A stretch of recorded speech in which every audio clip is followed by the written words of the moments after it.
À côté de la vaccination, il y a les traitements. En un an, les traitements contre les formes graves du Covid ont fait beaucoup de progrès et ont permis de limiter la saturation des services de réanimation. Exemple, à Grenoble, des chercheurs expérimentent un traitement à base d'hydrogène pour soigner les patients dès les premiers symptômes et limiter davantage ainsi les hospitalisations. Reportage de Paul-Rémy Barjavel et Diane Cacciarella. Un comprimé dans un grand verre d'eau qui génère de l'hydrogène. Un traitement inédit pour lutter contre le Covid-19. Donc là, il faut attendre que le cachet remonte à la surface, puisque c'est effervescent. Quand il remonte à la surface, donc là, je peux le boire. Il faut que je le boive rapidement. L'opération doit être renouvelée tous les jours, 2 fois, pendant 3 semaines. Testée positive au Covid-19 il y a 15 jours, Nadine participe à cet essai clinique. Dans ce petit carnet, elle note ses réactions au traitement. On me pose 3 questions, toujours les mêmes. Physiquement fatigué, mentalement fatigué, et êtes-vous essoufflé? Et ensuite, nous devons prendre l'oxymètre pour mesurer l'oxygène dans le sang. Ce protocole pourrait permettre d'éviter une aggravation des symptômes et une éventuelle hospitalisation. À 64 ans, Nadine, qui n'a toujours pas retrouvé le goût ni l'odorat, n'a pas hésité à essayer ce traitement pour la science. J'aime pas tellement ce genre de choses, mais enfin, je n'ai jamais fait. J'ai dit pourquoi pas. Est-ce qu'on peut faire avancer la recherche à mon petit niveau? Mais bon, pourquoi pas. L'essai clinique a commencé fin janvier. Imaginé au sous-sol d'un bâtiment universitaire du CHU de Grenoble.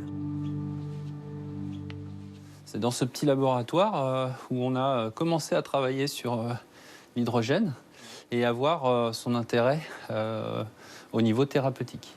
Depuis quelques années, les scientifiques travaillent ici sur les applications médicales de cette molécule.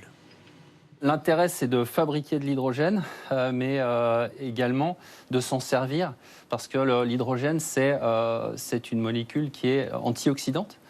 Et donc, comme dans le Covid, on a effectivement un effet qui provoque un orage cytokinique, eh bien, on veut moduler cet effet-là. C'est l'emballement des réactions inflammatoires qui conduit aux complications du Covid-19. Un phénomène qui se produit généralement 10 jours après le début des symptômes et conduit les patients à l'hôpital.